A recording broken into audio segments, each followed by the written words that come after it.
जय हिंद दोस्तों। आज समझिएगा वीटो पावर क्या होता है। वीटो पावर, देखिए, वीटो पावर का अभी जो है रूस ने यूएनएससी में इस्तेमाल किया वीटो पावर का।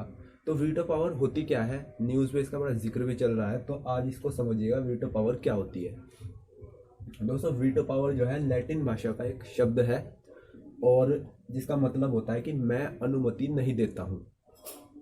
अभी यूएनओ जो है, संयुक्त राष्ट्र संघ, उसका मतलब है यूनाइटेड नेशंस ऑर्गेनाइजेशन, और उसकी जो एक संयुक्त राष्ट्र सुरक्षा परिषद है उसको बोलते हैं यूएनएससी, जिसका जिक्र अभी चल रहा है। तो इसमें जो है इसके 5 स्थायी सदस्य हैं। 5 स्थायी सदस्य जो देश हैं वो हैं चीन, फ्रांस, रूस, यूके और अमेरिका। जब द्वितीय विश्व युद्ध हुआ था ना, तो द्वितीय विश्व युद्ध की में दूसरे विश्व युद्ध में जो है ये पांचों देश जो है एक साथ लड़े थे, इसलिए इनको ना मित्र राष्ट्र भी बोला जाता है। मित्र राष्ट्र, ठीक है, क्योंकि ये सेकेंड वर्ल्ड वॉर में एक साथ लड़े थे। और इन 5 देशों को जो है स्थायी सदस्य जो है बनाया गया है। अभी आप यहाँ पर समझे होंगे कि इसका मतलब क्या होता है वीटो पावर का, मैं अनुमति नहीं देता हूँ।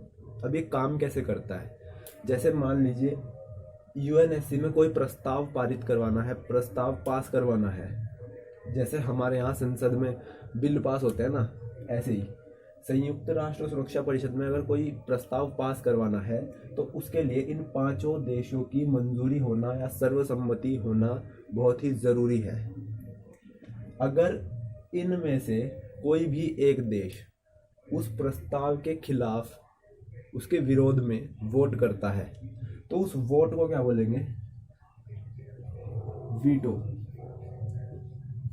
और ये वोट करने की पावर होना या वोट करने का किसी के पास अधिकार, तो ये वोट करने का जो अधिकार है इसी को क्या बोलते हैं, वीटो पावर। समझ में आया होगा आपको वीटो पावर क्या होता है। अभी समझिएगा यूएनओ क्या है। देखिए, यूएनओ जो है ना वो एक अंतर्राष्ट्रीय संगठन है, ठीक है ना। यूएनओ जो है एक अंतर्राष्ट्रीय संगठन है जो कि जिसके कि 6 अंग हैं। एक तो आपका महासभा, ठीक है, फिर ये सुरक्षा परिषद,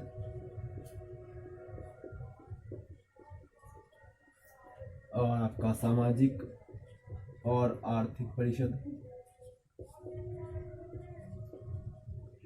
सामाजिक और आर्थिक परिषद, और आपका न्यास परिषद,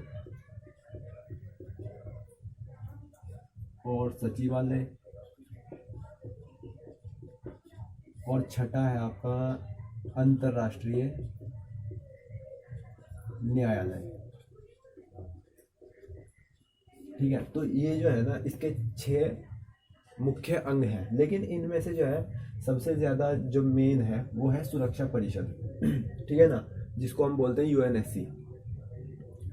अब इस यूएनएससी के 2 तरह के सदस्य होते हैं, एक तो स्थायी सदस्य और दूसरे अस्थायी सदस्य, ठीक है। अब समझिएगा अस्थायी सदस्य जो होते हैं ना वो हर 2 साल के लिए चुने जाते हैं।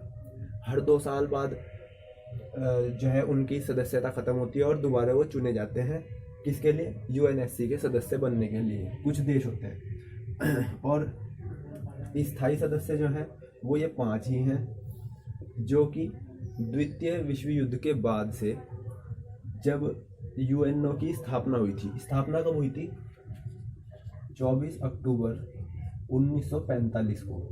यूएनओ की स्थापना कब हुई थी, 24 अक्टूबर 1945 को। और इसी डेट से, जब से यूएनओ का निर्माण हुआ, यूएनओ की स्थापना हुई, तभी से इसके स्थायी सदस्य ये 5 देश हैं, चीन, रूस, फ्रांस, यूके और अमेरिका। और यही देश जो है द्वितीय विश्व युद्ध खत्म होने के बाद सबसे पावरफुल कंट्री थे, तो इसीलिए जो है इन देशों को स्थायी सदस्य बनाया गया। और अस्थायी सदस्य, जैसा कि मैंने आपको बताया, हर 2 साल के बाद चुने जाते हैं। लेकिन अब जो है ऐसा नहीं है, अब आर्थिक स्थितियां बदल रही हैं, अंतर्राष्ट्रीय स्थितियां बदल रही हैं और समय बदल रहा है जैसे जैसे, तो अब कुछ और अदर कंट्रियां भी जो हैं, अदर देश भी जो हैं, इसके लिए प्रयास कर रहे हैं कि वो भी वीटो पावर पा सकें, वीटो पावर को हासिल कर सकें।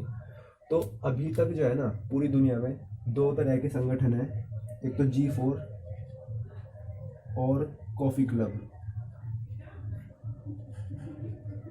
ये दो संगठन हैं जो कि वीटो पावर पाने के लिए प्रयासरत हैं, प्रयास कर रहे हैं। अब G4 में जो है 4 देश आते हैं, भारत, ब्राज़ील, जर्मनी और जापान। और इसमें इटली हो गया और पाकिस्तान हो गया, और भी अदर देश हैं जो कॉफ़ी क्लब में आते हैं। तो ये भी जो है वीटो पावर पाने के लिए प्रयासरत हैं और पूरी तरीके से जो है प्रयास कर रहे हैं। अच्छा, आपको क्या लगता है यहाँ पर, क्या भारत के पास जो है कभी वीटो का प्रस्ताव नहीं आया होगा? क्या वीटो को लेकर भारत का नाम जो है आगे नहीं किया गया होगा? बिल्कुल नहीं। ऐसा आपको मैं बता दूं, भारत के पास भी जो है, जब भारत आज़ाद हुआ सन 47 के बाद, 1950 के आसपास की बात है, जब भारत आज़ाद हुआ तो ब्रिटेन के साथ साथ ही ना अमेरिका ने भी ये बोला था कि संयुक्त राष्ट्र सुरक्षा परिषद के लिए जो स्थायी सदस्य हैं, उस स्थायी सदस्य बनने को लेकर एक प्रस्ताव ब्रिटेन सहित अमेरिका सहित दोनों ने एक प्रस्ताव जो है भारत को भेजा था कि वो जो है स्थायी सदस्य बने। और उस वक्त जो है अमेरिका भारत को अपने पक्ष में करना चाहता था। उस टाइम जो है अमेरिका ये चाहता था कि भारत उसके साइड आ जाए, भारत उसके पक्ष में रहे। तो इसी चीज़ को लेकर इन्होंने जो है प्रस्ताव भारत के आगे भेजा था। लेकिन भारत के उस समय के प्रधानमंत्री पंडित जवाहरलाल नेहरू ने यह कहकर ये प्रस्ताव ठुकरा दिया था, इस प्रस्ताव को मना कर दिया था कि भारत जो है अपनी विदेश नीतियों के तहत एक नॉन अलाइनमेंट विदेश नीति जो है अपनाता है, और इसके तहत वो एक तटस्थ देश नहीं रह पाएगा अगर भारत वीटो हासिल कर लेता है। लेकिन और ये भी कहा कि अगर वीटो हासिल कर लिए तो भारत एक तटस्थ देश नहीं रह पाएगा और नॉन अलाइनमेंट ये जो नीति है इसका सीधा सीधा उल्लंघन होगा। और सबसे बड़ी गलती तो ये की कि एशिया की जो एकता है, इस चीज़ के नाम पे जो है चीन का नाम आगे कर दिया कि चीन को ये प्रस्ताव दे दिया जाए, और वीटो की पावर जो है चीन को मिल गई।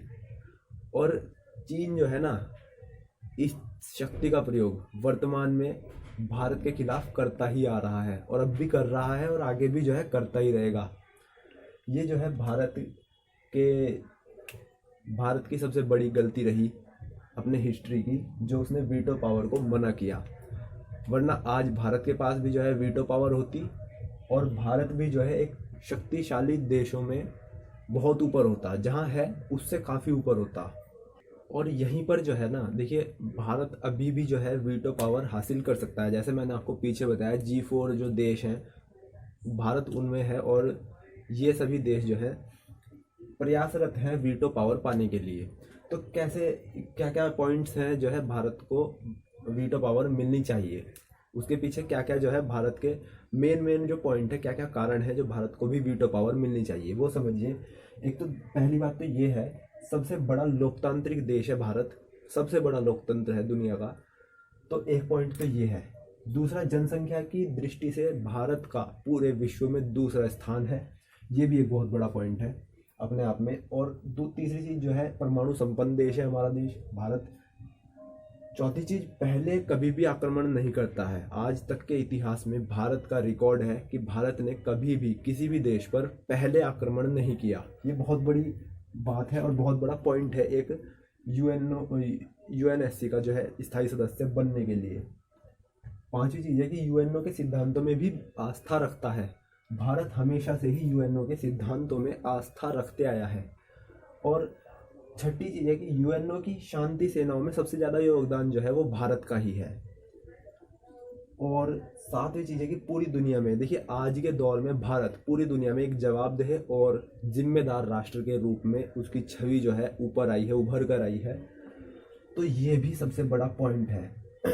तो ये कुछ ऐसे पॉइंट है ना जो कि भारत के लिए बहुत एक यूएनएससी का सदस्य देश बनने के लिए, स्थायी सदस्य देश बनने के लिए बहुत ही ज़रूरी है और पर्याप्त है। इतने पॉइंट जो है काफ़ी है।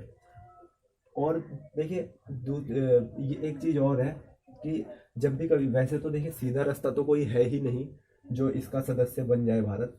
अगर कभी यूएनओ के जो संविधान है इसमें संशोधन होता है,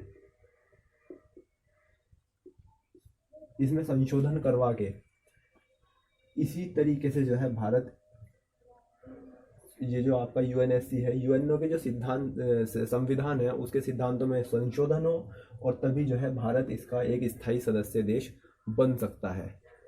अदरवाइज अभी कोई उम्मीद सी नहीं है।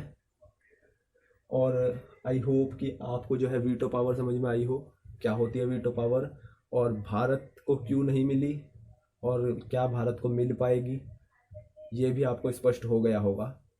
तो अगर वीडियो आप लोगों को अच्छी लगी हो तो चैनल को सब्सक्राइब कीजिएगा, लाइक कीजिएगा वीडियो को और शेयर ज़रूर कर दीजिएगा, जिससे लोगों को और को भी जो है ज्ञान मिल सके। तो थैंक्स फॉर वॉचिंग और मैं मिलता हूँ आपसे अगले वीडियो में।